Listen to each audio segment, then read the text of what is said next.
Well, good morning, lovely people. Steve Collins coming to you from beautiful San Antonio, Texas, the second most powerful, passionate, and purposeful coach and speaker in the world. Hope you guys are having a fantastic morning and ready for having a great weekend ahead of you. You've heard about the movie Frozen. Yes, if you have kids, you've heard about the movie Frozen. If you have daughters, young daughters, not only have you heard about the movie Frozen, you probably have a Pavlovian response of shock when you hear the let it go, because it was kind of like Whitney Houston's and where it was so played that it just began to really hurt us at some point. Let it go, Elsa said and sang. Every morning, I'm very mindful that there is someone in the Facebook world that is connected to these videos that needs to hear what is being said, and I do not take credit for that. I'm responsible for all my failures. God's responsible for all my successes. And here's what I want to say this morning. Friend, let it go.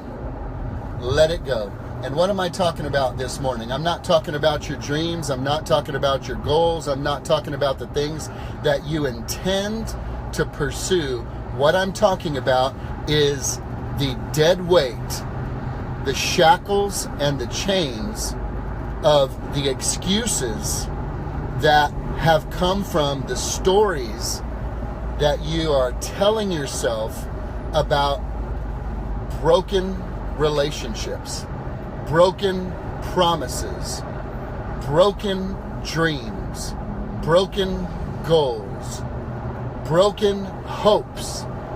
Every one of us has experienced the pain of having a broken dream and a broken goal, and every one of us who's lived more than 30 years on this earth has experienced the pain of broken relationships. The challenge that we find with this is that when that brokenness is not acknowledged, faced, and addressed, it can become dead weight, keeping us from moving forward with our goals and our dreams. I talk to you often about goals and dreams. What I don't talk to you often about is letting it go. You've got to let it go. For those of you that have watched the documentaries of what it takes to climb Mount Everest, what you notice is that there is a ton of gear that people will take with them in preparation to climb Everest. And yet, what you see as you observe this is that the higher they go, the less they can take. The higher they go, the less they can bring. The higher they go, the fewer items that they're actually able to carry. And friend, here's the interesting news. Nobody lives at the peak of Everest. This represents reaching your goal and arriving at a place of your goal. Jim Rohn, Zig Ziglar, Brian Tracy, all of these gentlemen all agree with the fact that it's not about reaching your goal. It's about who you become, who you have had to become and grow into becoming in order to reach that goal. So it's never really about the goal. It's about who you have had to become to reach that goal. The growth and the change that you experienced in that pursuit. Let it go. Friend, they're not going to come back and apologize. They're not going to come back and say, it was my fault. They're not going to come back and say, I did you wrong, I'm so sorry. They're not going to come back and say, you know what, I've been thinking about it for years, and I really realized I made a mistake, I should have never done that. That's not going to happen. And so many people are waiting for that apology. They're waiting for that reckoning. And sadly, many people are waiting for an opportunity for revenge, who have been hurt and want to see those around them hurt just as much as they were hurt. Friend, let it go. You've got to let it go. You stay at base camp when you carry those things around with you. When you carry the past hurts, when you carry the past pains, when you carry all of that suffering that came from truly being wounded. And maybe they did it intentionally, but I'm going to tell you something crazy. Carrying around the unforgiveness from that pain is like taking a poison in a vial and drinking it yourself, hoping it kills the other person. It does not. It only hurts you mentally, emotionally, physically, spiritually. Let it go. How do you let it go, Steve? Here's how you let it go. Father, I forgive them, and I let it go.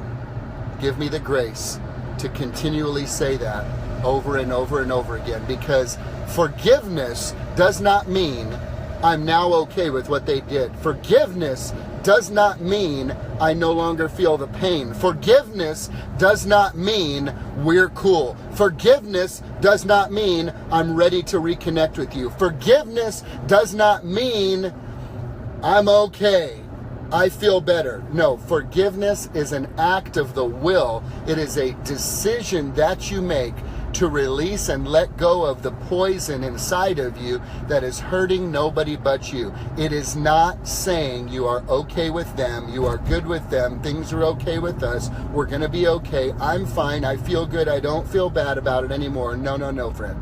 It's a decision. Much like love, not the Hollywood love that people mistakenly believe is the glue that keeps great relationships together. It's the sacrificial love that decides. Love is a choice. Love is a decision. It's not an emotion. I choose to love my wife when I would like to strangle her. She chooses to love me when she wants to stab me.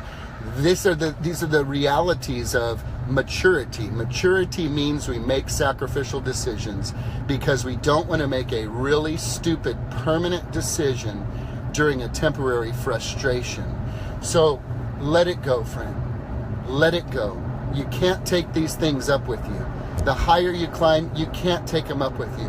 And if many of you find yourself in a financially stuck place, please understand your Heavenly Father could snap his fingers and you could be a billionaire overnight. The challenge is, for many people, it would not be a blessing, it would be a curse.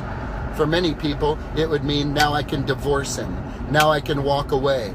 Now I can say, screw you, boss. Now I can do what I want to do, because see, money doesn't truly change people. It simply amplifies who they already are. And if you're a walking wounded, you become a gigantic walking wounded. Let it go. Let it go. You've got to clear out the old so that you can receive the new. People, my friends, I love you. It's not easy. It is not easy. It is not easy. Nothing in this life that is of true value is super, super easy. You've got to be willing to suffer the pain and the feeling that you are losing when you make that decision, because you give up that sense and that right for revenge, that sense and that right for reckoning, that sense of having the right to get them back. Well, friend, maturity means we no longer have a conversation about our rights. We have a conversation about our responsibilities, especially if you're a leader. You may feel you have the right to do it. I'm going to challenge and charge you. If your desire is to grow in this life, to become all the good Lord created you to be, you've got to let go of those past hurts so that you can begin to receive the healing that comes from letting it go. Do you want to live a big life? Do you want to climb Everest? Do you want to be the best you can possibly be in this life? Then let it go, let it go, let it go, and trust the good Lord to fill in those broken places. Have a great Friday, guys.